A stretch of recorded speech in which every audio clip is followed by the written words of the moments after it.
pessoa sai pior do que chegou? Difícil, Não. né? É. Muito pelo Nunca vi contrário. caso das pessoas chegarem, mais ou menos, normalmente é o contrário. É que chega com uma situação, né, que tu nem sabe o que é, às vezes aprofunda, e tu resolve coisas que tu nem imaginava que existia. Muitas vezes nem imaginava, porque tu não tem a noção consciente dos acessos. Sim. Eu sempre digo que é bem impossível você sair de uma sessão de hipnose pior do que você chegou. Você sempre vai sair muito melhor. Por mais que você fale, descubra, né, coisas, por mais que você traga coisas muito pesadas no momento da terapia, você sempre vai sair melhor. Porque a hipnose, ela tem, né, essa possibilidade de tratar ali na hora que a coisa de tratar. acontece. De tratar o problema na causa. E não tem como melhor, né? Só entrar em estado de hipnose já traz essa sensação muito positiva, né? Bem de nós. Pensar, né, que não existe só o luto da morte, né? São ao luto. As perdas de desemprego, né? Nós podemos abordar a perda de desemprego, algo que nos faz sentir muito úteis na sociedade, algo que a gente tem um grande valor. Por exemplo, também outra situação, uma questão de divórcio, né? Rompimento de relações amorosas pode ser considerado como um luto. Né? Perda de um filho, obviamente, né? As perdas em geral. E são os principais que a gente trata. Eu acho que a perda no relacionamento... tratasse mais algum específico também? As perdas em relação a relacionamento, eu acho que é uma das coisas que sempre aparecem e é muito difícil de identificar como luto, porque a pessoa, ela às vezes sai do relacionamento porque ela quer sair mesmo, né? Porque aquilo tá fazendo mal para ela. E aí existe esse sofrimento e a pessoa não quer aceitar que tá sofrendo por causa do término do relacionamento. E é importante entender que esse luto, às vezes, não é relacionado à pessoa que você perdeu, mas você ter se perdido em relação a quem você era com aquela pessoa. Você é. É muito difícil, porque tem relacionamentos que duram anos, que acho que foi o teu caso, né?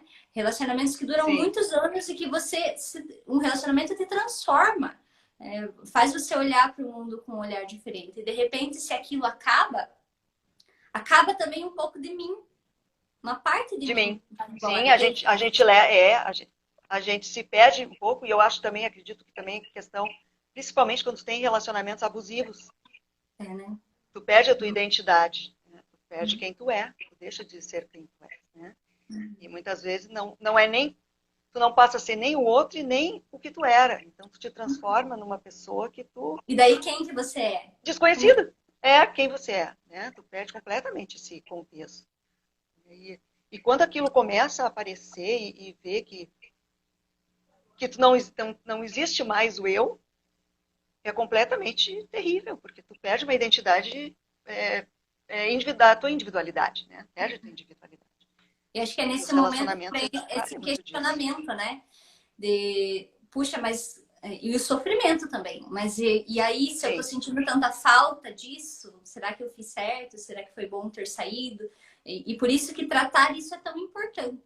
Porque daí a pessoa entende que essa falta é a falta do eu. Eu tenho que me redescobrir, né? Reviver após esse luto, né? Reviver após o luto, Tu não vai ser a mesma pessoa.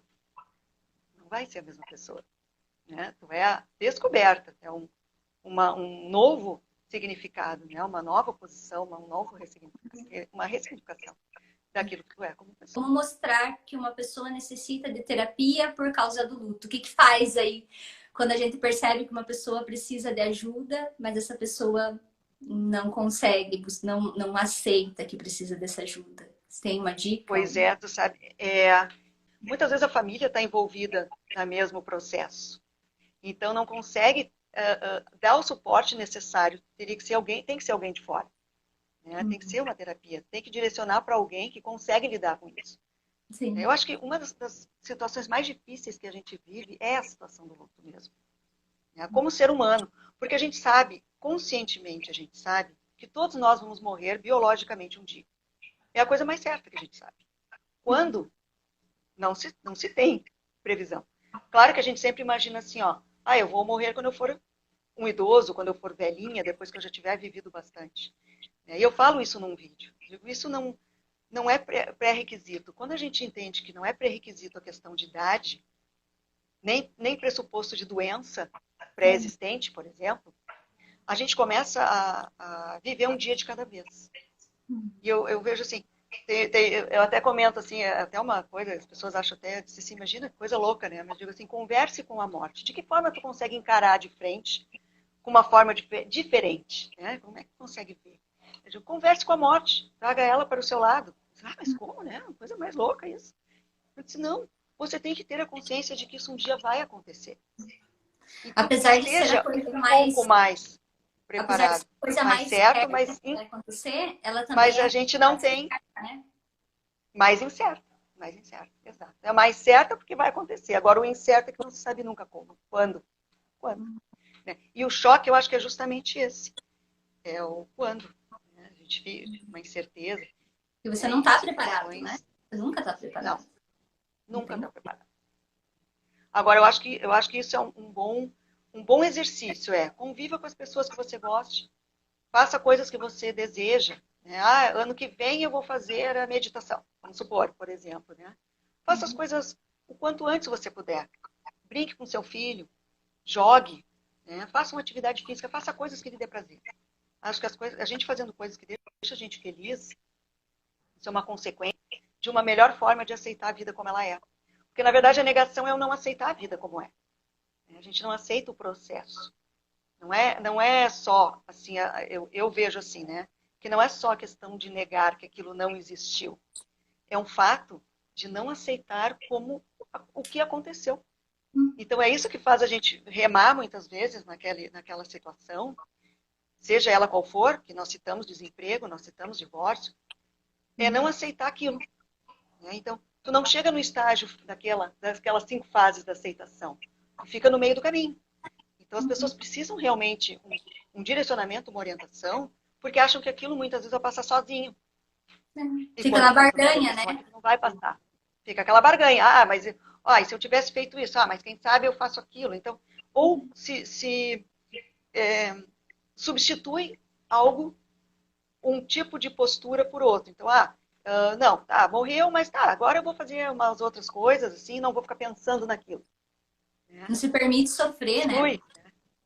Não se permite, tem gente que não se permite sofrer. Né? Então não chora, não bota para fora, não deixa aquela emoção sair para que posteriormente seja tratada. Então, É como a Sandra ali falou, justamente porque a gente não se prepara, né? A gente não se prepara para esse momento. E não se aí, prepara. quando acontece, se tenta reagir É, da forma que dá, da forma que... exato.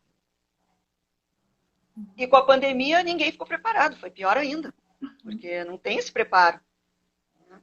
Milhares de pessoas morreram e, claro, como é que vai ter como é que uma situação assim vai ter preparo? Não tem. O mundo não teve preparo. Né? Humanamente nós não temos preparo. Nós somos pessoas, seres humanos. A gente não tem